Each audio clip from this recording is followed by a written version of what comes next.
And good evening. It is Wednesday, May 5th, 2021. Happy Cinco de Mayo. I'm James Brierson. Welcome to this live open mic night here on the Carolina Weather Group. We've got a very full panel for you tonight. There is our group, including guest Brad Panovich of WCNC Charlotte, recently voted #1 Twitter feed in Charlotte, if I'm not mistaken. I made a promise that I'd get that in. Right off the top, there it is.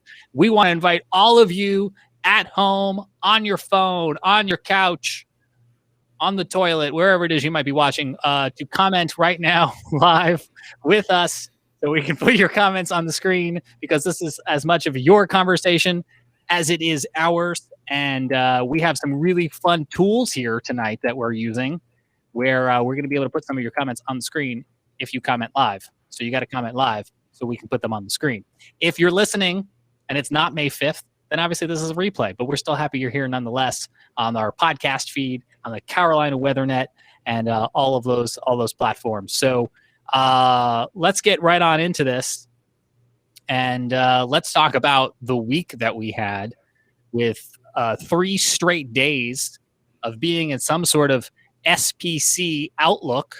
I think we cut a break today, but Brad, let me start with you, because you were on the air covering these for WCNC. It was about 12:40 on Monday when we were in a Zoom meeting talking about that day's evening news, and everyone just went running because of the tornado warning. Yeah, it was kind of a crazy morning. We actually, even early in the morning, I'm one of those people, as a weather geek, I got up in the middle of the night, and I check my phone, not to see what time it is, but to check radar scope real quickly, see what's going on out there. And I even noticed early, like 2, 3, 4 in the morning, we had some cells that were trying to move north ahead of the warm front. And some of them had some mid-level rotation. So right away, I knew, this is going to be a long day. And I had seen the SPC outlook already start to see us upgraded to a slight risk for most of the Western Carolinas. And so I knew it was going to be a long day, but it looked like there was going to be a lull in the morning till about midday, and then we're going to see some afternoon storms develop. And so right around lunchtime, I was getting ready to come in early, and as I'm getting ready, that line was coming in from the west, and I was looking at the radar, and we had a storm that was rapidly developing in supercell characteristics and pretty much spun up a tornado real quickly. And I say a tornado real quickly because at the time, there was an indication of what we call TDS, which is a tornado debris signature. The correlation coefficient, which is a product of the radar, actually briefly looked like it showed lofted debris on the radar, which is the radar actually hitting stuff that's being lofted from the ground, either leaves, trees, 2x4 shingles, what have you. And then that storm continued to track northeast, producing tornado warnings in Gaston County, Mecklenburg County. There was no warnings for Stanley County, but we did have a tornado touchdown there. And then more warnings over towards Moore County and then into the Sandhills. But what was interesting was the first reports of damage we got were out of Stanley County, where there was no warning. And so started investigating that a little bit as the afternoon wore on. And it looked like tornado damage. I could just tell looking at some of the pictures. So that was kind of interesting. But we did not hear a word of any other damage in Gaston, Mecklenburg, York. Even the Weather Service didn't put out any LSRs or anything until about 9:51 p.m. at night. I'm sitting here getting ready for the 11 o'clock news, and I get this private message from a viewer. And it's a full-fledged still of a tornado with lofted debris. And immediately I'm like trying to type as fast, jump out of my seat. I'm like, where was this? And I'm thinking right away, okay, is this some fake picture someone sent me? The next thing I get from this person, Robbie, his name, sends me a picture of his farm basically destroyed. So you're looking at some of the footage. This is his turkey farm. And I said, where is this? And he says, I'm west of Clover in York County. So I'm like, uh-oh. I'm like, that's exactly where that tornado warning was earlier in the day. So I pull up the radar data, and sure enough, that debris signature, I went back and looked at the archive data right where his farm is. In fact, he didn't even give me the address. I found his farm on Google Maps, and then he sends me the address and confirmed exactly the farm I was looking at. And I was just stunned. So I private messaged the Weather Service, and I started tweeting it, and they were like, what time was this? Where'd you get that picture? And they were all blown away because they had called the York County emergency manager, and they told them there was no damage in the county anywhere. So I told Robbie, I said, hey, this looks pretty bad. I'm going to try to come out there tomorrow and check it out. So I got up early the next day, drove out there, brought the drone. You saw the footage. I was just blown away. And right away, I could see these 2 turkey barns. He had 24,000 turkeys in these 2 barns. And immediately he tells me, I'm like, well, what's up with the turkeys? He's like, well, some of them died, but we don't know where the other ones are. So he thought he lost 4,000, but that number's down to about 1,200 because they still found some that were underneath the rubble that they're going to wait and collect. They're mostly small turkeys, not big ones. They raise them from an early age. But he said part of the barn, they didn't even know where it was. It was pretty extensive damage. So I guesstimated that day, just based on what I know, I thought it'd be EF1 because this barn actually had posts that were cemented into the ground and actually had some mobile home anchors that were used to anchor it down into the ground. So I said, right, I told him, I said, this is probably going to be EF1 damage, but I'd wait and see what the Weather Service came out. And then they came out pictures. Today. Oh, go ahead. Yeah, go ahead. Yeah, so they surveyed it today and, found it was EF1 with 110 mile an hour winds. So it's one of those things in this day and age, you don't think a tornado goes unnoticed, but like I wrote in my story about this for our website, WCNC.com, they had their friends and family helping them out. They didn't reach out to any emergency services, didn't call anybody. That's just the way they kind of roll out in rural York County. And so no one knew about it until he was nice enough to send me a picture, and that kind of got the ball rolling with everybody kind of figuring out. And then the TV crews are out there today and everybody else. So I used to joke, we take for granted that very few tornadoes go undetected. They may go unwarned for, but eventually you hear about them or you see the damage. I'd say 20, 30 years ago, rural, Kansas, Oklahoma, there might be a farm hit by a tornado, and the only person that knew about it was the farmer himself. And this kind of reminded me of that. But in this day and age, if it wasn't for social media and a private message, I don't know if anybody would have known about this. And it was pretty extensive. I mean, that barn right there you're looking at, that was a well-built barn. Some of these other barns were, a little less well-built, but that was, that had electrical and plumbing because they had feeders and water to all the turkeys. So it was legit. I mean, and I'll tell you the thing that was kind of weird. I was walking around in the grass. And I'm like, I thought all this white stuff all over the place was insulation. And then I looked down close. I realized they were feathers. There's feathers everywhere. I mean, just from the turkeys, it was nuts. Well, the silver lining good news, as you mentioned, is that some of these turkeys who they originally thought perished did survive. Chris Mulcahy went out there today and saw some of them emerging from the rubble. And I think the drone footage you captured as well, too, speaks just to the local. Oh, speaking of Chris Mulcahy, Chris. Hi, Chris. You're live. We were just talking about your tweet with the turkeys. Can you hear us? Apparently not yet. Yeah, so I'm glad Chris chimed in or got in here because I thought what he said was interesting in his report today. Yet the reason that they didn't know how many turkeys were lost is because they're kind of letting them kind of regather underneath the debris. And once they get back under there, they kind of regroup and then they'll scoop out the ones that are alive and kind of save them. So I thought that was interesting. That's why you saw the number go from 4,000 to 1,200 because they're starting to find some of the chicks that were buried under the rumble. Yeah, and even the time that I was there, it was pretty crazy that you just saw more and more. And I thought it was really interesting from the owner. He says that we're waiting for them to get into groups and then we'll gather them up.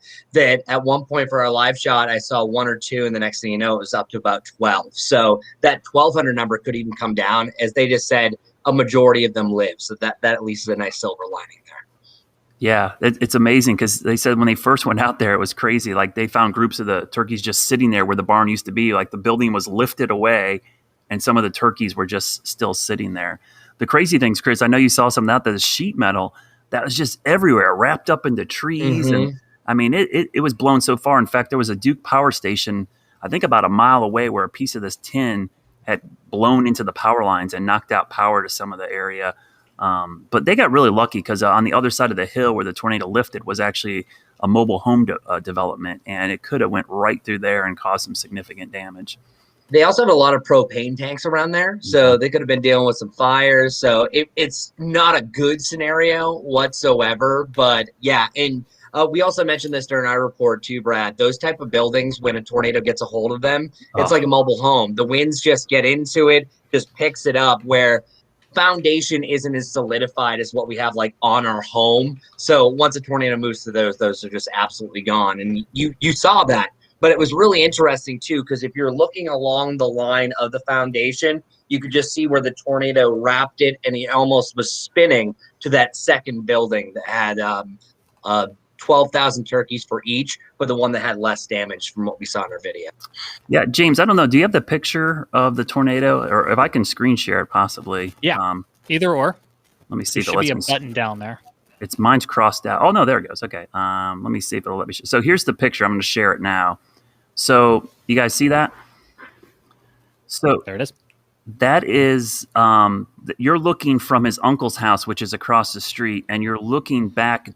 So the house that you see in the foreground is actually the house on the farm, and the tornado's behind there, and all of that metal is part of those barns being lofted. So this was the first picture I got. You could imagine when I saw this, I was like, "Holy cow!" Yeah, and Brad, how high was this debris? I mean, I know radar is only so well in this area, but what was the estimated height of the debris ball signature? So I'm glad you asked that, because I went back and looked at the CC data, and I saw it on this, at least the CC data, at about 10,000 feet, which I was impressed to see it get lofted that high. That's another indication of how strong the tornado is. There's a very good correlation to CC, the debris height, based on what the EF scale is. So when I saw that, I was like, holy cow, this is a significant tornado. And it actually ended up correlating. It's a high-end EF1, based on that damage being lofted to about 10,000 feet. What's interesting, and you got the 4-panel there, is the velocity data wasn't like overwhelming, but the CC data was more telling to me than anything. Is this the spot here? Yeah. So probably gotta go back a frame or two. It's a little bit better if you can go back. Yeah. I got to re-rack it. Go ahead. And in fact, those are two separate supercells. That one to the south actually prompted the tornado warning for Mecklenburg County. So, both of those cells were really interesting. Yeah, not much of a couplet signature there. No. I mean, obviously on the CC, but yeah. Yeah, it was pretty spectacular damage, and I know Chris saw it firsthand, and that was more than I expected when I went out there. I'm like, wow, the pictures I saw didn't do justice to it. Yeah, even the aerial view, because like when you're really up into it, and Brad, you already said this, but just the twisting of the metal. So you saw the pure force, and a lot of times they say EF2 is where cars can be lifted and stuff like that. It's stronger EF1s in that range. Anything over 100 miles per hour can lift all that. But I have to go back to the archives, and Brad, maybe you can help me this remembering, but what I thought was an interesting factoid, is I never said this on air, is the actual owner, the time that I got to talk to him, he says, like, well, we've been through this before. I was like, well, what do you mean? He said he thinks 15 years ago that the barn was fine. The barn that was had the rusty roof that was probably let's call it about 50 yards away from where the damage was. Well, a separate tornado 15 years ago went that path, but affected their homes and their cars. So now, essentially, every part of that property over the last 15 years has been impacted by a tornado of some sort. Wow. Yeah. So, guys, I think I have a better – let me see if I have a better shot of this. This was the screen grab I got, guys. So if you look at southwest of Clover, you see that little lowering of the CC values. That's that little kink in the road right there is actually right where the barn was. That's their farm right there. So you could see the couplet doesn't look all that impressive, but that CC value. And what was interesting was, if this was a looping image, you could see that kind of came on for about 3 scans and then it went away completely. And that's actually when we saw the tornado touchdown. The timing matched up exactly with all the damage and the reports from the people on the farm. What I thought was interesting too, and I love that Robbie was totally honest with me. He's like, because my phone went off and I didn't think anything about it and thought, we're not getting hit by a tornado. And like a minute later, he sees the barn explode. So it was a good lesson. It's a good soundbite. I'll probably use that forever. Like, hey, I always say, tornado warnings are like seatbelts. You gotta use it even when you don't think it's going to happen, because you use it for the time that you need it. And so it really is one of those situations. And it spun up. I'll give credit to GSP too. They warned for that thing probably about 5 minutes before that CC lowering. They warned right about 1240. Yeah, right about here is right about GSP there. did an excellent job with that warning. So I they have did a good job view of that, by the way. Yeah, I mean, Okay. the thing they did great, and it's sometimes you see this, and I think almost amateur meteorologists go, oh, they wait till they see something on the radar. They're actually looking at the development of the circulation in the mesocyclone and trying to warn ahead of time. And that's hard to do. I mean, because you're taking a little bit of a chance, but they did a really good job of seeing this thing develop. Because even I like 10, 15 minutes before, that storm didn't look like it was going to do much. So somebody was really on the ball, keeping an eye on that cell. I mean, I didn't want to accuse you of speeding to the TV station, but you did get there quickly. Yeah, and I did park right in front of the building. That's my I had to get here in a hurry parking spot right by the front door. Actually, Brad, I believe listening to Larry, I could hear you walk into the weather office as he was talking about it. Well, just to peel back the curtain, what was going on? I knew it was going to happen, so I was getting ready, but literally my phone is going off while I'm shaving. And I'm rushing. I'm trying to brush my teeth. And the thing is, my bosses all call me, right? And it's like the last thing I need to do is answer the phone. I'm trying to get to the station, So I got 3 calls. Where are you? I'm on my way, but I'm talking to you right now. So I got to get in the car. It's like, sometimes I wish they would just let me drive. I'm on my way. You don't need to call. I know what's going on. So, so I got there as soon as I could. And of course, there's always traffic when you're trying to get to the station in a hurry. I only live 15 minutes from the station, but it probably took me just a little bit longer because of all the traffic. As one of the few people still working remotely, I was in a meeting just like this, except for imagine the EAS goes off and then all of you guys scatter to go to your different corners of the newsroom. And I'm just watching now, like peering through like 12 different webcams in the newsroom. What's happening? I'll just start the stream. I got it. Bye. Oh, yeah, you were on the ball. Actually, it was funny, James. I was watching the stream. I wasn't watching. I was listening in the car. I pulled up the stream and had it on my Bluetooth over my speaker so I could hear what Larry was talking about and what was going on as I was driving into the station. So that's a good endorsement for our own product. Our own chief was listening to it. Well, it's it's a sad state of affairs. None of the local radio stations are simulcasting or even giving you data or information of what's going on. So your phone ends up being your best source of what's going on. So it was amazing. But it goes to show you, we didn't know any of this stuff is going on until about 12 hours later, which to me is part of the story of this. It's like this thing happens and it wasn't just us, none of the TV stations in town, nobody else. This was such a rural area that if Robbie had not sent me that picture, and not to toot my own horn, but the second I tweeted it out, obviously every other station in town knows it. And so they start calling and asking questions, and that's how the ball starts rolling and people start showing up the next day. So, and we're out there today, and Chris, did a great job heading out there because the visuals were amazing. I mean, I think being up next to it and actually seeing Chris next to that building really kind of told you how much damage there was. Yeah, but Brad, can we also just talk about how unlucky this was? Because literally the start of the path of damage, so just down the hill from where I was, where you're seeing the leveling of the foundation, nothing there anymore. I would say maybe let's call it 30 yards down. There's a fence. There was another building there. And what was really interesting, too, is that there's a little hill. The tornado clearly skipped over that. That's where all the propane tanks were. So it kind of gives that mentality, why do you go into a ditch to a lower place? Because it's similar in that fashion. But it's right at that fence line that dropped down the field, came down through those buildings, started lifting over a third barn, and then you could see visually where parts of the trees where it was lifting up were just severed off. And then, Brad, you said you were able to see another part in the woods that dropped down briefly again.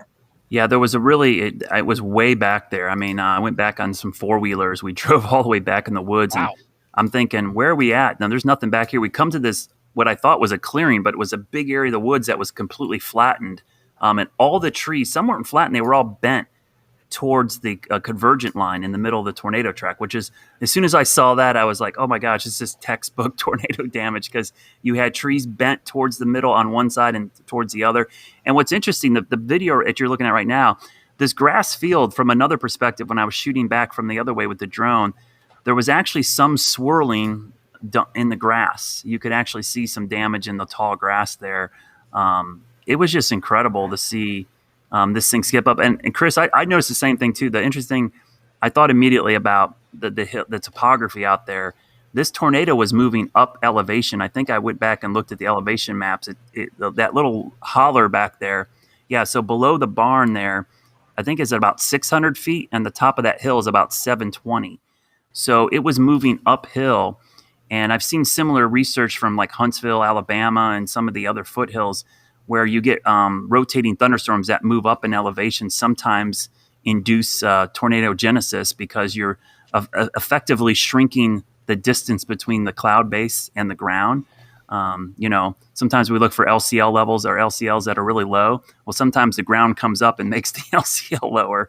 And this can happen in these situations like we saw here. And I thought that was fascinating that the hill probably played a little bit of a role in enhancing this storm a little bit. Yeah, so you could see that too. It's like right at that first barn too. That was where it was most intense. That's where it had the contact. It got up over the hill. It got its full suction, its full potential, and then realistically, it was. I know that the pole path was like 0.47, but I would say it's less than a tenth of a mile that it was really the full absolute contact of the ground where it was the worst.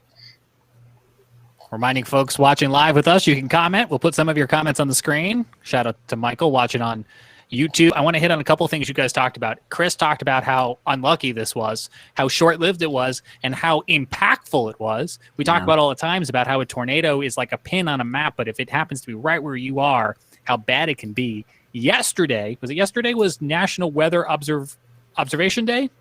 Yeah. Weather Observers Day? Yeah.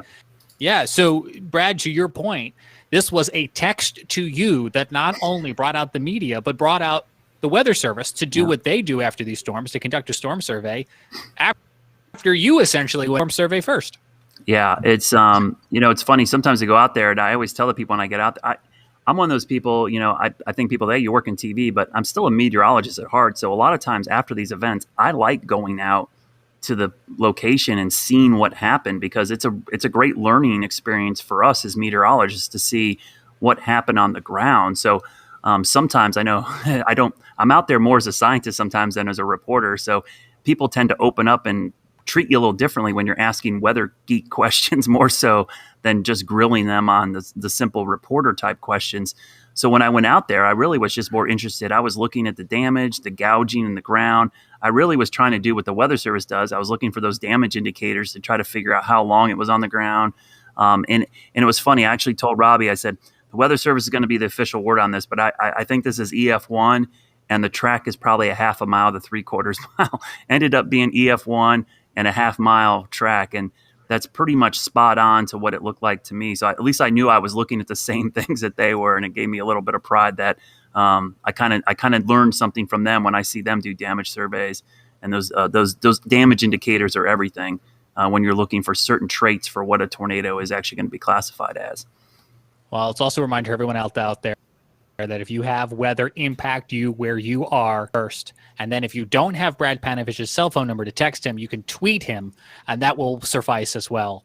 And if you're outside the Charlotte area, or even if you are, you could always send them to the National Weather Service. We work cohesively with our friends at NWS. Well, and to me, I wanted to make sure they were able to verify that warning because that's a big deal to them to be able to say, hey, because they issued 3 warnings and that would have been the only one they verified. So it really helps them tremendously to go out and verify. That's why they go out there and do it. So then give credit to Raleigh. They came and surveyed all the way out in Stanley County, which is at the far western part of their CWA, and got that survey done earlier in the morning. So that was pretty impressive as well. Now, I don't want to call them out. That one in Stanley County was not warned. Yeah. Only bringing up because of the darn radar. Yeah. Do you think that would have made a difference? Yeah, I mean, hindsight's 20/20, and as soon as I got those damage pictures, I went back and looked at the terminal Doppler radar data, and I right away said, "Oh, yeah, that's a tornado," because the velocity couplet there was very impressive, and it was in the exact same location. But that's the thing. That's the thing about the terminal Doppler. Everyone thinks that's a super fix. You got to remember that's looking at a whole different product than they're normally. They're looking at 88Ds primarily. And they have to switch to a separate radar, to look at that. So if I'm in Raleigh and GSP, I'm primarily looking at my radar, and to have to bounce back and forth between another radar source is just another step in the warning process that kind of slows things down. So I don't, it's not. The thing is, it's like I think both Weather Service offices know it's a problem, and we're just trying to highlight that so we can get a fix. And that's the only reason I call them out. Yeah, I mean, it wasn't a human's fault. it's got to be a problem. They need better tools. I mean, any good artist or contractor needs good tools to do their job. And so I think they would love to see another radar. And that's a whole nother show. But that process is still rolling, guys. I can tell you, it's close. It's close. The funding is almost there, and I can feel it. You're already saying you'll come back to update us. Yeah, and I'll just tell you, we are as close as I think we've ever been to doing this private-public partnership and getting radars installed in this big radar hole. And I give a lot of credit to the local COGs, which are the Council of Governments.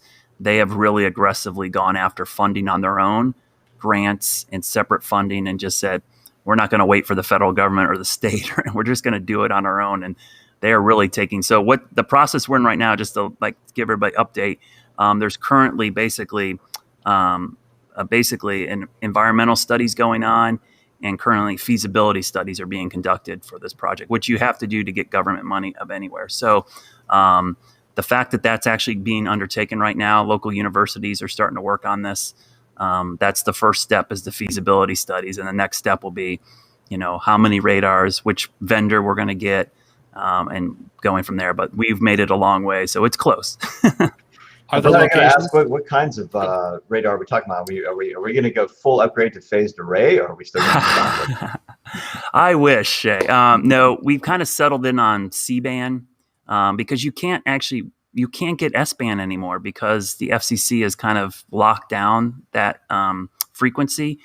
And so we can't do an S-band. We would love to do that. And X-band is kind of a waste. You need like a bazillion of they're tiny little ones, and they have all kinds of attenuation problems. So powerful C-band radars that are dual pole, 3 of them placed in my goal is, ideal world would be 3 million watt C-bands that are dual pole that would be placed in strategic spots across the Piedmont, which would fill a hole, not just for me in Charlotte, but people in the triangle. Greensboro, Winston, and then are these still the spots? Oh, there you go.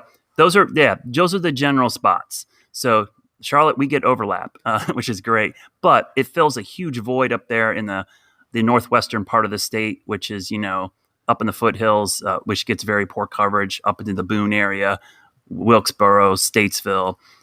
So a lot of holes will be filled, and even parts of the Sandhills, which are in a big gap too between the Raleigh office and GSP. So every time we get a tornado, it just seems more evident why we need these radars. Yeah. But I hope it doesn't take a major disaster to get this through. But it's rolling along. So that's the good news.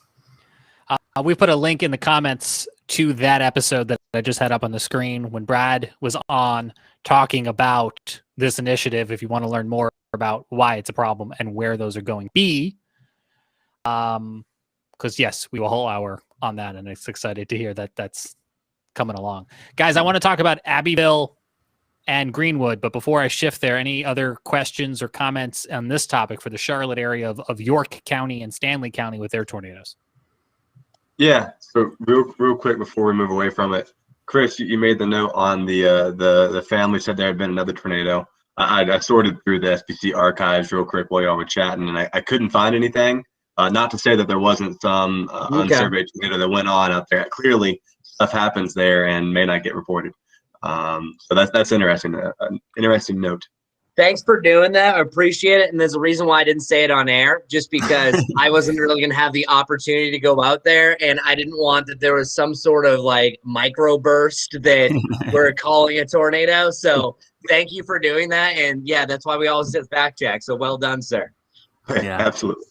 That's like when I got the picture, I was like, it's horrible. I'm totally skeptical. You're like, you think you're getting a fake picture right away. And the next thing you question is, why isn't there video of this? That's a great picture. Why? I need some motion there. But that's a rare case where that's a still image that shows both the funnel and the debris, which makes it pretty much a no-brainer. I don't know how many times I see stills of a dark cloud and I have no idea if it's scud, is it low cloud? Because it's not moving. You just have no frame of reference. And so anybody watching, one thing, if you're going to send pictures and video, tornadoes and rotating storms, video is way better because we can actually tell if something is rotating. And we're looking for horizontal rotation. Vertical rotation happens in every single thunderstorm. So you get a lot of those up and down movements, which is pretty common. So the horizontal rapid movement is what we're looking for. And that becomes a huge help to us. And I think, James, that's a good point. I don't think I can say this enough. Of all the things, social media, good and bad, that I've dealt with since I've been on social media, stuff like this makes me so excited for the good that social media can do, because I get way more great information sent to me than I even post. I think people think we just broadcast stuff out, but the information we get back from the everyday viewer and weather watcher and spotter and just the hobbyist is such a tremendous help to us. And you got to think it's helping other people downstream of the storm that are looking at these pictures and video and going, holy cow, I need to take this storm seriously. Look what it did to my west or to my southwest.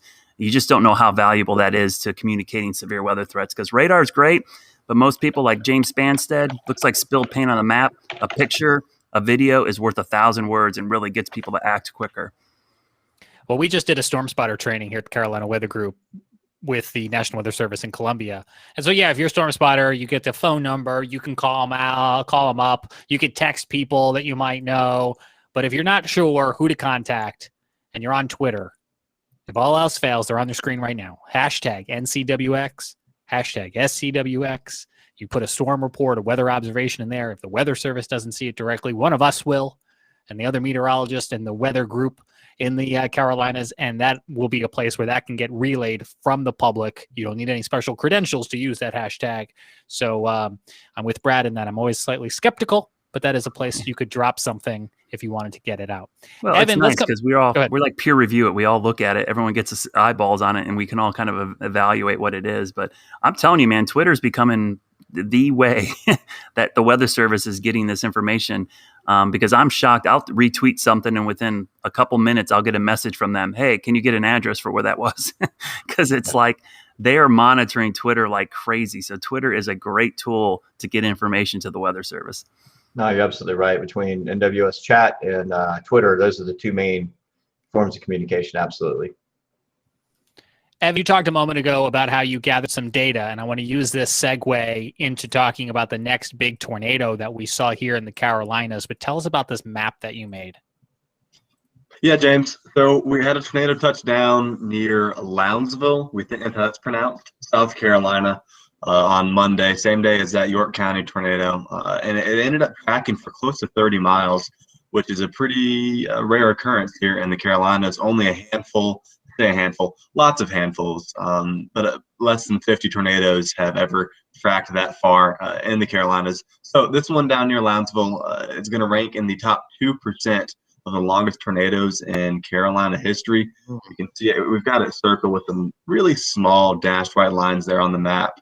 And the top 1% for South Carolina. I believe it came in as the 18th longest tornado track in South Carolina.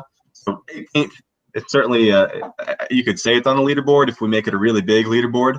But I believe, Brad, and it may have been you who tweeted this, was this the first 30-mile track or the longest track since 2011? I think you're correct. Yeah, I think you are correct. Because I keep thinking about 2011 all the time. It's like it seems like we haven't had a significant tornado since that outbreak. Because it's funny you said that, because I had like so many questions when I posted that track. People are like, "Is that a long track?" I was like, "Yeah, that is not rare to be on the ground that long." And if I'm not mistaken, and Evan, I saw on your map, isn't today the anniversary of that Cleveland County EF4? Is it? Yeah, I want to say that. Was that 1989? Because the thing that it just rings a bell to me, because 1989 was Hugo, and I think that was also EF4 year. So people always try to equate those two, but they weren't. We had 3 EF4s, 2 actually here in the foothills, one in Cleveland, Lincoln, and Catawba.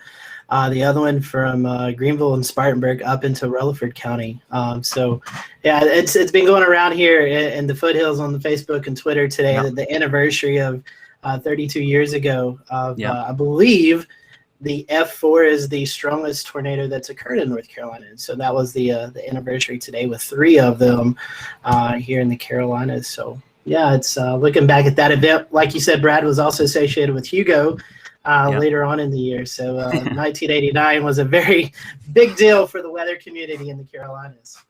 Yeah. Well, all right. So go ahead, guys. No, I was just gonna say we've already used the mapping budget for the day, so that one will have to wait till tomorrow. We spent all the margarita money on that. That's right. Well, what I wanted to comment, and we are live tonight. It's open mic night. Bob Chambers watching on Facebook, confirming that Evan, you did say it correctly. Now, Bob is also one of the folks that let us know we made a boo-boo yesterday. I made a boo-boo yesterday in posting on YouTube about this storm, and I'd like to try to redeem myself now for Bob and the others who pointed it out. So this is that Abbeville and Greenwood County tornado again. Tonight, we're looking from the Greenville-Spartanburg radar as opposed to the Columbia radar. And what I want to point out is that, and look in the top right now at velocity, we've got two areas of circulation, kind of a northern and a southern one. Last night, I incorrectly circled the southern one when talking about this 30-mile long EF2 tornado. It should be this guy right up here that is the EF2 tornado. So my apologies in yesterday's error, but if I can make even the slightest excuse, we had so many polygons going on with this section of the Carolinas. As you guys might remember, they were tracking the tornado warnings that eventually gave way to the severe thunderstorm warnings because of the threat from these storms. And Evan, you were on the air on our streams covering this. Do you remember what it was like when they confirmed, when the Weather Service confirmed that there was a tornado on the ground, PDS damaging? I mean, that's no joke. Yeah, that was really surprising. I was not expecting a PDS warning to come out of that. I don't believe we even saw a debris signature on the radar, a TDS, until after Lounsville, which makes sense. That is where the tornado started. But I really want to say that PDS warning came a whole lot sooner than I was expecting, before I even saw that debris signature on radar. So that was surprising. We also had that second storm, the one that you incorrectly circled, James, just over the border near Carlton. That might have been the name of it, in Georgia. That thing was a beast as it was wrapping up. It looked very concerning. The state line is right on in here. This is the state line, if I'm not mistaken, right? So yeah, these things are coming out of Georgia, and right on in here is that debris signature you were just talking about. And then you can see those two continuing to track east. 30 miles, still incredible. Yeah, it had a very small, very tight couplet. A broad area for concern there as it passed through Lounsville, but it quickly wrapped up and became pretty apparent where that tornado was, and that it was on the ground for quite a while, as the National Weather Service. Now we should mention there was one injury associated with this. An individual who was on his porch and was sucked off his porch. We don't know the extent of that person's injury based on the storm report. I have two thoughts that come to mind. I'm relieved. One is too many injuries, but I'm relieved the number wasn't higher for an EF2 tornado with winds of 125 miles an hour at its peak on the ground for 30 miles. And also the fact that this is so rare. This is so incredible that, yes, we have the tornado, but also wind is wind, right? As we often say so often on this show. And so there are other threats associated with this, not to make light of the tornado, but in the bottom left, I can't imagine, as we're all talking about the tornado, just to the south, the hail that was being dropped in this other storm. So not only were these the tornado, but I'm going to go ahead and say it was hail wrapped at times. If you were trying to look at it from miles and miles away, right? It's always the go storm chasing real well in the Carolinas because it's not Oklahoma. You just don't have that visibility. Also, maybe don't be outside on your porch when a tornado's coming because that's not the safe place to be.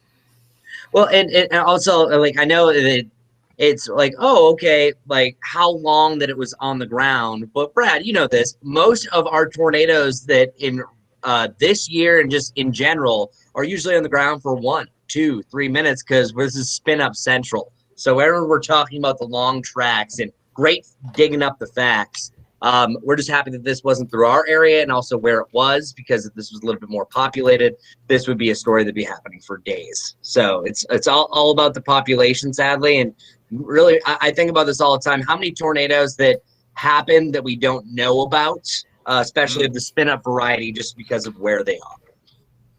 Yeah, I thought what also was unique about those storms, guys, was that we had a special mesoscale discussion for those two supercells at one point, because the Storm Prediction Center was like, they knew those were probably going to be long track supercells, and who knew those things could have tracked all the way to Columbia eventually. And they had a little bit of a hint of a right mover to them, because they were kind of churning a little bit into the flow, which was coming from the south. The tornadoes that are up by us were all moving northeast. These tend to be moving more easterly, so they had a little bit of a right churn to them, which for the layman, you don't know, when it's churning to the right, it's churning into that inflow, which increases the low-level helicity and really spins those things up quickly.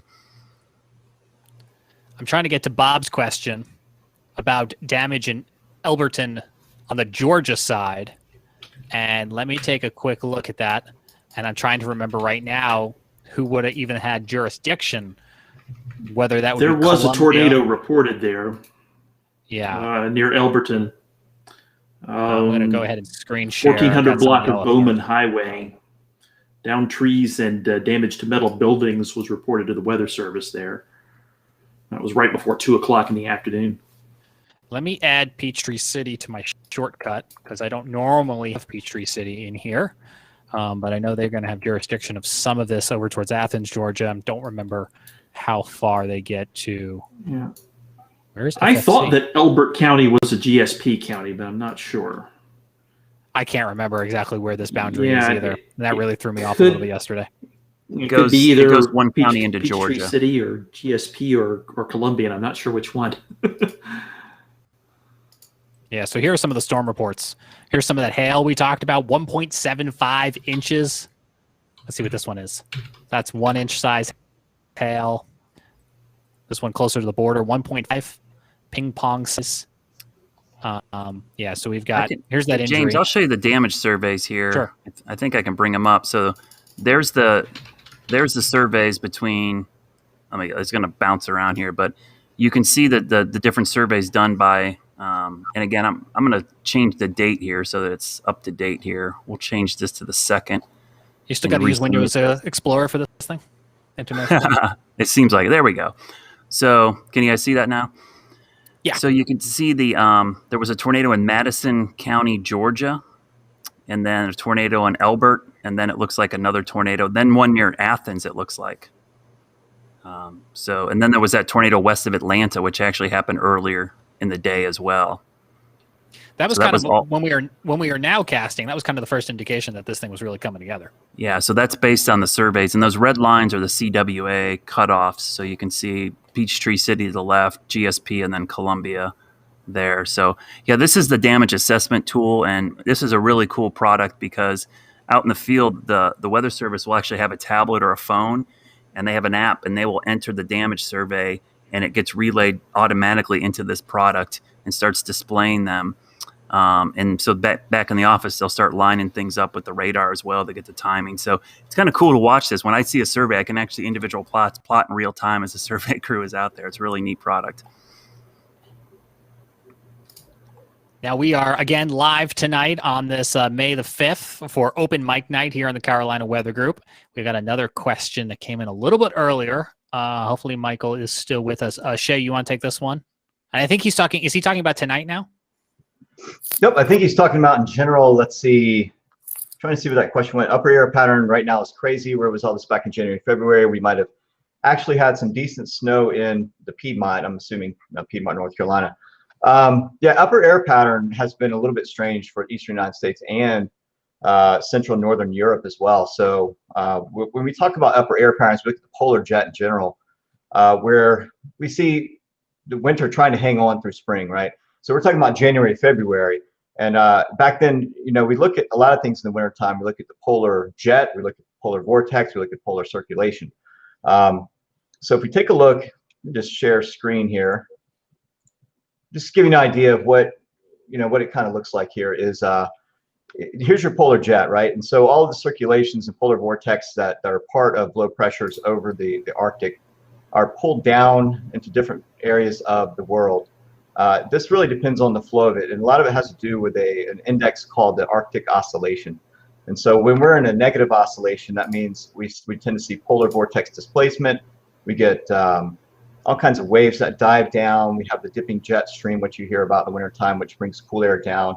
We didn't see a lot of that in the southeast where it would stick. We would get grazed by it, where we never really got any the negative oscillation, which would pull it down and hold it over the area to instill that storm setup for the winter storms. This occurred in Europe as well. So if we look at, see if I can find this, blow it up a little bit. I can figure that out. Here we go. So this is the AO observed, and we see in January this was largely negative, but not far negative. It was pretty mild. It really dipped down about the middle of February and then really jumped back up. So this is a really jumpy pattern for the AO, going up to positive, back down to negative, back up to positive, down to neutral, and so on and so forth. So really jumpy situation. This isn't pretty much symptomatic of where you see subtropical jet stream starting to lift north and affect these areas with warmer weather, making the AO more positive.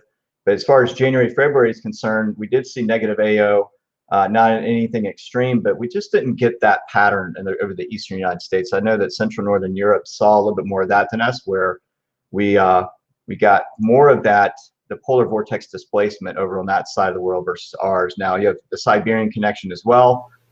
So the northern tier of the United States, northeastern United States saw a lot of activity.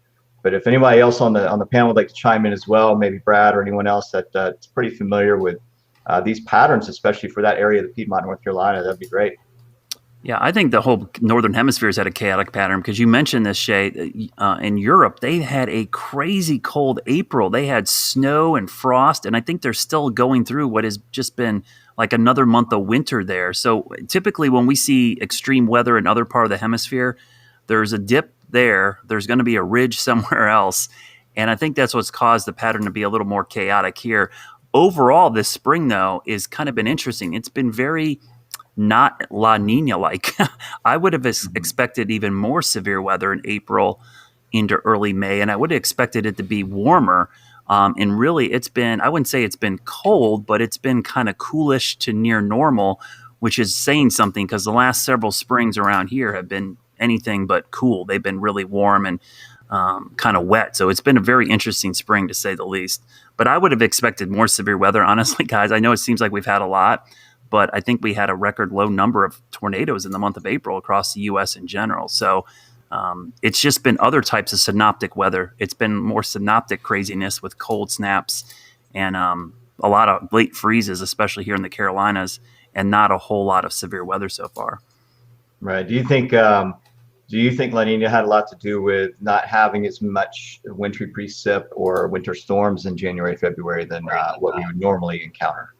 I do. The La Nina winter, the warm part of the La Nina pattern kind of shaped up perfectly. The lack of rain did not. We had a very wet winter, but it was warm. It was warm and wet. So I do think that had a huge play. I hate La Nina winters. As a winter weather lover, it's like the worst winter, because you don't get snow and then you get all this severe weather late in the winter and early spring, which is like, we tend to get big tornado outbreaks in late February, March in La Nina winters. Is what you don't want to see. So I think it did have a big impact, but it'll be interesting to see this impact on the summer. I've seen a lot of people do summer forecast already, and I kind of laugh, because it's like summer's either hot or really hot. To me, there's not a whole lot of in between. To me, the biggest summer forecast I want to know is how dry or wet it's going to be, because I'm worried, because it's been dry across the Carolinas in April and here in May, and usually dry springs do not bode well for summer. That usually means hot, dry summers are in the offing. And these dew points that we saw recently are some of the lowest that I've seen this time of year. It was absolutely incredible just seeing some of those record-breaking lows to end the year. How low did our dew points get, Brad? I think I saw them down in the lower 20s, even close to, or somewhere in the 20 ranges. Yeah. So. Yeah, that freeze we had, I think, was it the 26th of April? That's the third coldest temperature, or I say third latest freeze on record in Charlotte. That's pretty late in the year. And to consider the growing season started like in early March, we had a lot of plant issues. And thank goodness the peach crop wasn't heavily devastated. But these late freezes are becoming a big problem around here in the Carolinas because the growing season's starting earlier, but we're still getting the late freeze. Chris, as we start to wind, go ahead, Scott. Shay. I was just going to say, I certainly hope, Brad, that we don't have a super dry. We've seen a little bit of a dry spring here so far, and we're hoping to sort of steer away from that. This unsettled weather the last couple of days has been helping us down, at least in the lowlands of the low country of South Carolina. But one thing we start to look for at the end of May and into June is heat waves. So we get triple ridges, right? So if you have high pressure that sets up over the Northeast Gulf, right over the Appalachians and out over the Atlantic, that's trouble. So we're hoping that the subtropical jet will lift far enough north to keep the moisture pattern coming from the Gulf up over towards the Mid-Atlantic. Yeah, and this past Monday was the first time I think that it actually felt like it was going to storm to start off the day. I think we all can agree that it's been so dry. You walked outside and I was like, "Yep, here we go, guys." Yeah, my lawn's green. I got to keep it that way. Not the case over here. Mine's really tall and weedy. Okay. Chris, before we go, you talked to Stuart we had on the show last year to talk about weather decision support at the PGA Tour. They're at Quail Hollow this week here in Charlotte for the Wells Fargo Championship. What did Stuart tell you? Well, first off, we did this interview on Friday, and he was already saying, I was like, well, the beginning of next week's going to be interesting. So Stuart nailed it first off. But I think that he has one of the coolest meteorology jobs in the world because he travels the world. For one, it was really interesting to see about just starting off in California. And then next thing you know, he's talking about his time in Japan, in Great Britain. So I thought that was fantastic. And I was like, why didn't I choose that meteorology job? But no, I thought it was really interesting just because he really was harping on the use of technology, how it has grown his job over the last 20 years for what he can actually bring out with him with lightning detection, especially. So having that at his fingertips, I think has been really helpful, being able to get people off the course a whole lot sooner. But it's very, very interesting. I'm hopefully going to try to get that story tomorrow, that we'll have it on WCNC. We've been trying to push it all week. But his interview I thought was fascinating. He really was talking about the change in the industry, as all of us have seen, that has helped out his job. And he does a fantastic job out there. And if you're ever wondering how the call is made, as soon as he sees the weather, he does have a direct supervisor. Two of them kind of look at the radar that's on his system, and they're going to make the calls. And obviously they had to do that on Monday. Yeah, he put out this tweet at about the same time we were talking a little earlier about this was Monday time frame. Let me put this up on the screen. Lots of clicking. Here it comes. Right. So this is him tweeting, but giving us a snapshot. This had to be 11 a.m. on Monday, right before it rolled into York County, maybe 11:30 or so. And so this is what he's doing all this week here in Charlotte, and following them around across the nation and I guess the world, right? Because I think he talks about having to ship their stuff all over the world. And Stuart, by the way, is from North Carolina, so he says that it is good to be home and was super excited about this trip. He always looks forward to coming back to Charlotte for the Wells Fargo. We have put in our comments their shameless plug back to our interview with Stuart Williams this time last year. So you can find that in the comments right now if you're watching on the Carolina Weather Group. Brad, Chris, thank you for joining our open mic night. You guys are welcome to stick around. I want to be appreciative of your time as well, too, because I know some of the other guys here probably have some thoughts they want to get in before we wrap. We got some products we want to shamelessly promote and let people know coming down the pipeline. And Scotty, were you going to say something? You looked like you were going to speak up. I was just going to say it's about time we get Chris on the show. I know we've been trying for a long time. So, Chris, I'm glad you're on. And see, we don't bite, so we'd love to have you back some other time. No, I'll come again. I was actually telling my wife, and I was just like, man, I feel like either I'll forget or something happens. But no, today we are in the Carolina Weather Group. Good to be a part of the team, guys. I told them right before the show, I said, Chris texted me, and he says he's running a few minutes late. I think that means he's actually coming. Yeah, that's usually what it is. If I'm coming, I'm going to be at least 10 minutes late. So just know that a Mulcahy will just pop up in the box next time. Yeah. It was good timing, too. It was right on cue. All right. There we go. It's like I planned. Work in television. Yeah. Well, thanks a lot, guys. It's been a pleasure. I'm going to head out and let me know about the next one. This is a good group. I had a lot of fun. We're here every week. Okay, well, perfect. Thanks, Evan, Chris. why don't you tell us what you got cooking on the website? I think it's just been a minute since we talked about CarolinaWeatherGroup.com. You're muted, I think. No. He's speechless. Can anybody else hear him? No. Nope. No, I'm good now. I was stuck on the other There he screen. goes. Every time I clicked unmute, it was just typing M's on Twitter.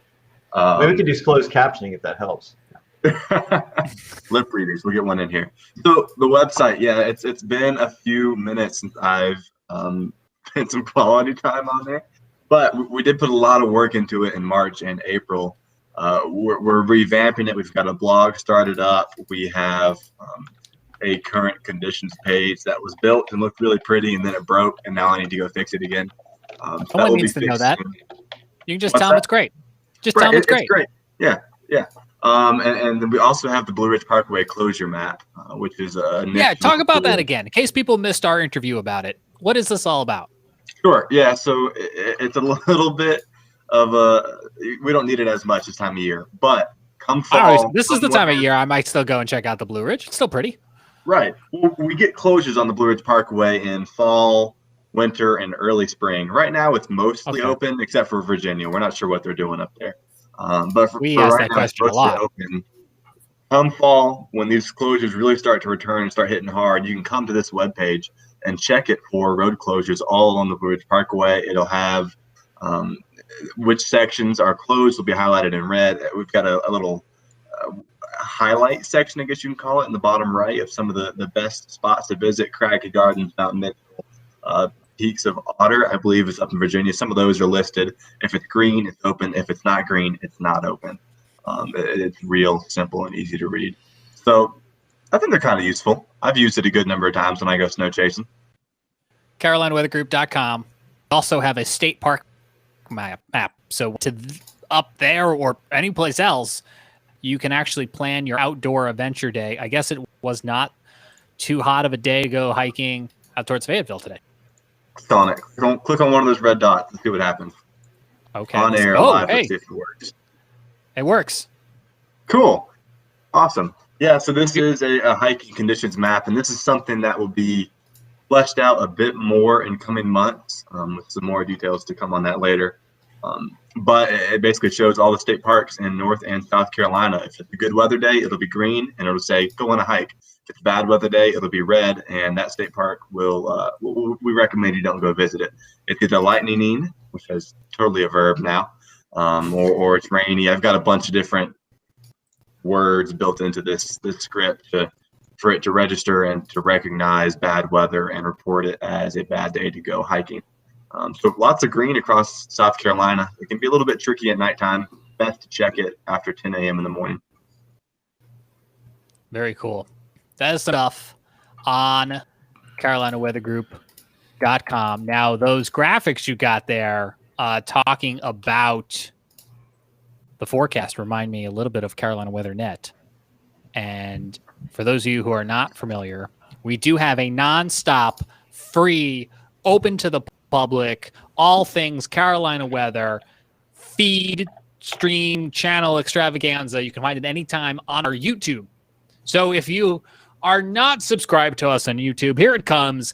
Hit the bell, hit the subscribe, hit the like, all those things that you do on YouTube so that you can be notified when we go live for severe weather coverage, but also every day for the Carolina Weather Net, which brings you the best of the Carolina Weather Group alongside real-time warnings and cameras and conditions and forecasts. And so we want to make sure that everyone knows that that is available on our YouTube. I don't have our YouTube up on the screen, but you'll have to take my word for it. But I would actually love to show folks real briefly what this looks like, because I'll tell you that I like to watch it not so much on my phone or my computer, which I can, of course, do, but I like to put it on my TV using the YouTube app on Roku.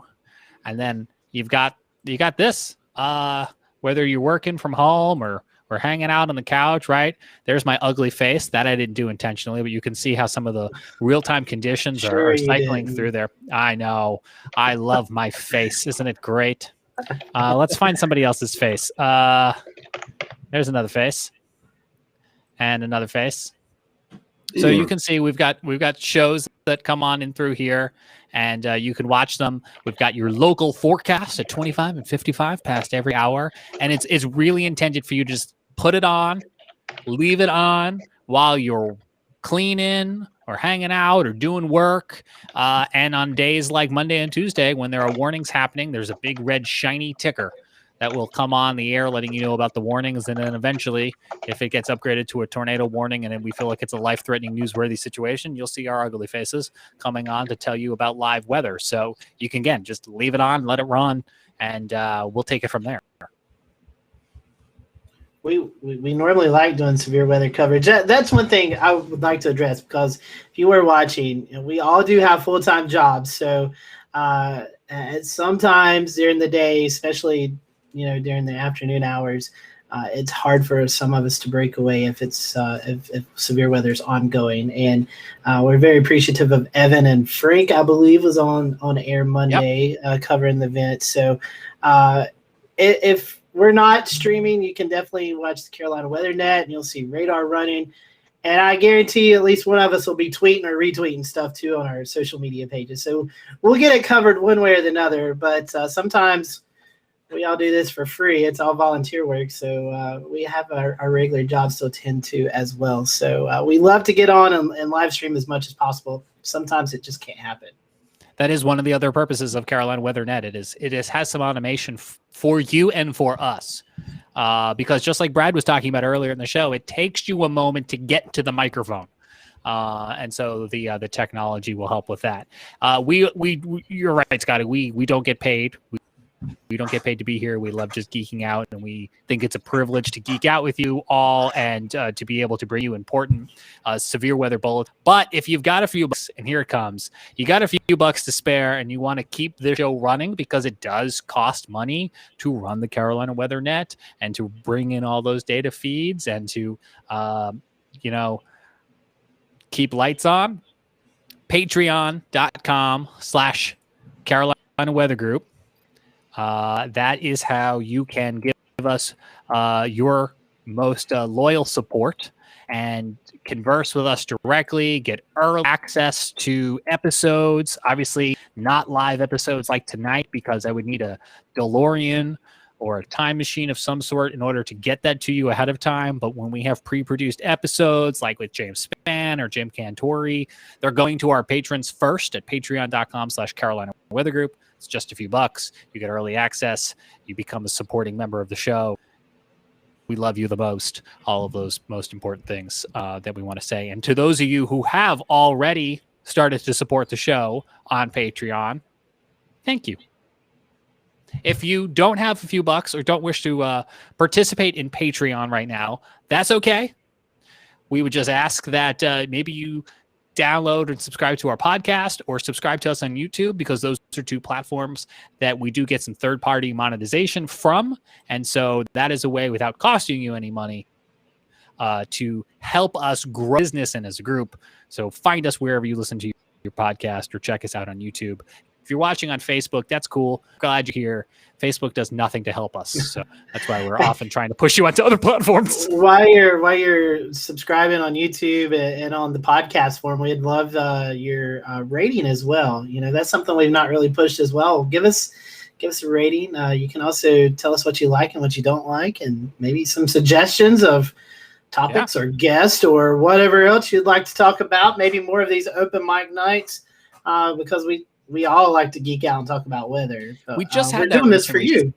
Somebody just commented during a recent stream, and we've added it to the list of shows we're going to look into, and I'm trying to find the message now, but it was the tornado outbreak of March of 2010. Somebody mentioned it during a stream. We didn't have something for me to shamelessly plug from the archive, and so we put it on the list for things to look into. I guarantee you this time next year we're going to be doing a show about the 1989 tornado outbreak that happened in the Carolinas, because pretty big deal. F4 tornadoes in North Carolina. That's a biggie. So that's crazy. Jordan, how are things with you, my friend? Going well. Enjoying the show. We have a little tease for Jordan. We're going to be talking to him about a new product he's come up with. Oh, I think he's frozen. Oh, There he is. I'm back. Yeah. Jordan, you have a new product to tease us with? Oh, yeah. A wet bulb globe temperature climatology. Yeah, that's up on CERT.com. So go check it out. It's really cool.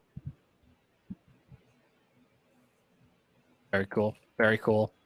We are weather nerds, just like all of you watching. And so we do appreciate you watching and spreading the word. Guys, anything else we want to get in on tonight's open mic night? I want to mention one more thing. This is something we've been talking about internally. We're going to continue producing these long form podcasts, but I do believe we're going to start doing some more short version podcasts where some of us have some interest, and so be looking on the lookout for that over the summertime. I think Evan's going to be doing some stuff with his GIS map making, and we'll do an interview with Jordan, and these are going to be more like your short shows. Your what is it you call it, James? I feel like you have a wording, and you always tell us like just a little sound bite, like a 10-minute show about a certain thing. What is that word you always tell me? I know, because you're asking me. I can't. I can't remember. They're bite-sized snackables. Snackables. That's it. So we're going to be doing more snackables for you all. So be on the lookout for that as well. That's what I was trying to do yesterday when I circled the wrong rotation on the radar and uploaded it to YouTube. Evan, what type of cool GIS things are we going to do? Like Evan's favorite, like fried chicken places, or? Yes.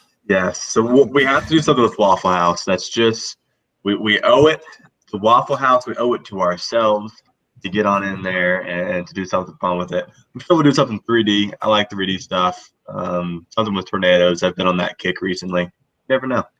I like to shake it up. I can never stick to one project longer than 2 weeks. So I may lose focus and move to another one. You never know. I went to Waffle House on Saturday. It's all green here in North Carolina. Full menu. My goodness. Full menu. Evan, I want to see like the raised, all the, topographically, strategically placed Waffle Houses in your map. Listen, right? that map, like literally exactly what you're describing, got posted on, I believe it was Barstool. If you're familiar with Barstool, it's the social platform for college students to be idiot college students, and adults that still want to be college students to reminisce on their idiot college days. And that got a 3D map of all the Waffle Houses in the U.S. got posted on there. And I was kicking myself. Come on, Fish, you could have thought of that. That could have been me posting it, but it's all right. Barstool beat me to it. Do people call you Fish? Yeah, my nickname is Fish. We've never discussed that on here. We've never discussed that. Well, then, there we go. Nice to meet y'all. Okay. While we're doing this, I want to shamelessly plug Jared Smith and his TikToks and his weather TikToks. You gotta find that. Has he gone TikTok? What is his handle? What's I haven't seen this yet. It's a standard Jared W. Smith. Sometimes you just have to fuse your attempt at interpreting what Gen Z is trying to do with the weather message of the day, whether it be just a plea to just not use the NAM 3 kilometer for really anything useful. These days, it feels like there's lots of this, and there's some weird stuff too. But yeah, this is this it's is gotta me. Be weird. It's on TikTok. It's got to be weird. I mean, it has to be weird. Yeah, and Nam's like, hey, you want me? And it's like, yeah, PDS Tour. Yeah, nobody wants that. Nobody wants that, bro. So, it's fun. Again, it goes back to reaching people where they are. And that's a big part of weather communication, just in general. That's a big part of of what we do, and that's hard because it just feels like you're constantly moving from one app to the next, and like there's so many apps that are out there that I just we don't even try to do, but TikTok lends itself very well to a little bit of humor, just keeping it light, keeping it happy. And so, yeah, follow me there if that's your thing. And if that's not your thing, then, you're probably more mature than I am. So you should admit it a drinking game every time I said like and subscribe. Listen, yeah. I want to tell you, Jared, I love yours. And so I love TikTok. And so I'm, you know, TikTok, like any other app, has algorithms, and the more videos you like, the more of that content that you see. So I finally have found the weather content, and my gosh, these people in Alabama love James Spin on TikTok. You just get these little, like we got a couple weeks ago interviewing, you get these 10-second little bits of these crazy things that he talks about, and then it just shows these people in Alabama like, yeah, I know where that's at. Like, so it shows you just the communication part. And if you ever stumble upon the James Span TikToks, they're definitely worth the look. So I remember he opened one last week, or there was they've had some severe weather in Alabama, and he opened it up with, "All right, we're on the talk," and it's just like, oh, I wish I'd come up with that. It's just legend. That's yes. That's all there is to say. But no, it's there's a lot of really good weather talk out there. Brad, Chris Mulcahy, they're both on there. So Mulcahy's They're pretty both funny, on the actually, TikTok? They are both on the TikTok. Yes. Yes. They're both on the talk. The TikTok. Yeah. Panovich is on there. He said the middle school kids inspired him to do it. So yeah. Mulcahy's I'm gonna have to get on TikTok, maybe wear some blue blockers or something, and just go at it, go at some forecasts, see what happens. I don't know. I mean, you can just have fun on it. That's what it's all about. Listen, it's addicting. It can be. We got 2 minutes left. I want to hear from Frank Straight. Are you on the TikTok, Frank? No. That's one thing that I don't use is TikTok. I use just about everything else, I think, but not TikTok. All right. Well, does that wrap us for this live open mic night as we've now crossed into OT? We appreciate everyone coming to hang out. I mean, we're live. I mean, the last thing is that we've got a pretty nice weekend ahead. I think Mother's Day looks very nice here along coastal South Carolina. Yeah. I mean, maybe a small chance of a isolated shower too at night, but probably later on. So it looks like the day, like low to mid 80s and sunny, and it's just going to be a beautiful weekend, I think, for the most part. Yeah. Give it for this. We could see 30s in North Carolina on Saturday morning. Low temperatures in the 30s. If you're really push it and you go up to Mount Mitchell on the Parkway, you might could squeeze out a snowflake sometime in the next 48 hours. So it's okay. I mean, GoPro or it didn't happen. GoPro or it didn't happen. I will tell my boss that on Friday so I can get off and go chase him. Better shot at Grandfather Mountain though. Yeah. Need you to make that 10-mile hike up there and make sure for us, dodge some of those cougars up there. Yeah. No, I think that's my duty, my obligation. I think I will. And the tree pollen is finally winding down. Thank God. Yes, about time. I think that will be my closing thought. This rain that we got the last couple of times, I'm so over this pollen. It seems, I don't know.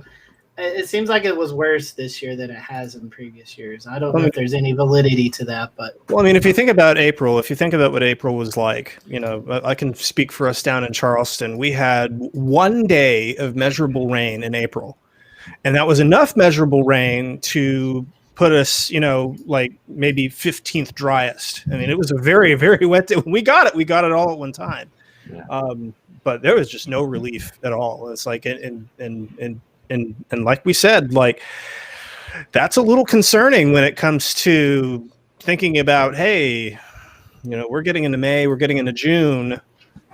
If it's going to be like this, yeah. And that drought is sneaking up in a lot of places. Yeah, it's true too. Come on, I was trying to end on a positive note. Sorry, it's going to be a beautiful weekend. There you go. Happy Mother's Day. Oh yeah, happy Mother's Day. Yeah, yes. Mother's Day's early this year. Amazon Prime, like now, you're gonna run out of time, Jared. No, it's fine. Yeah, we got it covered. Thanks to everybody watching and listening to this week's Carolina Weather Group. Let's roll the credits and featuring those Patreon supporters. We'll see you back here again real soon.